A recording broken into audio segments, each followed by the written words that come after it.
Casual here. Thermal Bomb is an awesome looking skill, so I was happy to rise to the challenge of creating a viable build around it when asked by one of my subscribers. The Reforged gear set though has always kinda sucked, even with the changes made to it with New Horizon. So how did I manage to run CC15 expeditions in great times with this build? Well, stay with me to find out. There are two key challenges with Thermal Bomb that I needed to overcome. Firstly, its base damage is low. This is not a skill that will wipe whole groups of enemies in the way that the Akari Ash Blast Overheat combo can, without some serious help. Secondly, buffs to anomaly power and explosive skills in the bottom tree of the Pyromancer's class tree are, to be technical, crap. On top of that, the scaling of the damage that Thermal Bomb does with anomaly power is poor. You just can't get enough to really make it into a nuke. So this left me with only one viable way forward. Forget about trying to buff anomaly power and go all out debuff. And clearly this means focusing on Ash, which you do through mods and the Pyromancer's top tree.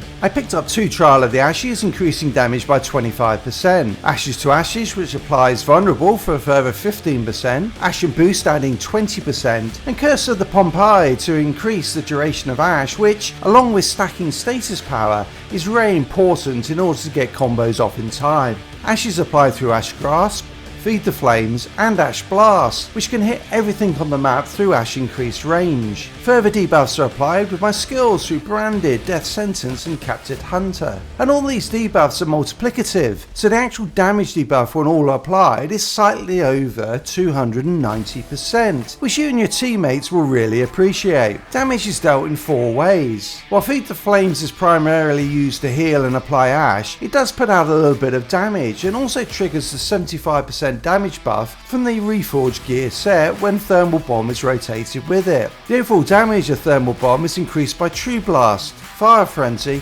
and Double Fun. I am using Damascus Offering modded with Claymore Torrent and Shadow Comet. This was another important selection. We know that these mods are very strong together, particularly on Funeral Pyre where Hipfire can trigger multiple procs. For this build though, the fact that Damascus Offering comes with status power is very important, as this increases the duration of the Ash effect and thus keeps many of the debuffs going for longer, improving damage sustain. Finally, I am also running the Anemoy with Moaning Winds and Radiation Splash, which is just an all-round great nuke to throw out every 8 seconds. Now dealing damage is great, but so is staying alive. Survivability with this build comes through max health from the Gloves of the Reforged set, which is buffed by picking up 2 health buffs in my class tree. I'm running 24% skill life leech from 3 Reforged gear pieces, Damascus Offering and a class tree node. And finally the health drain of Feed the Flames, which is buffed by Flame Grasper, can fully heal me every 6 seconds. I mean, the cooldown of this and all my skills is so low because I am picking up 2 Marble Orchards, World Ablaze and Wildfire, along with cooldown reduction on every gear piece. When playing this build I use Ash Blast to apply Ash, and for crowd control use Feed the Flames ready for a buff Thermal Bomb, hit with Damascus Offering to trigger Thermal Bomb, and then nuke what is left with Moaning Winds. With this build I was able to beat expeditions in good times, and in group play the debuffs you're applying boost your teammates' damage nicely. Make sure that they thank you. Now if you are looking for the top damage dealing Pyromancer build, then check out this video here. Till next time, Casual out.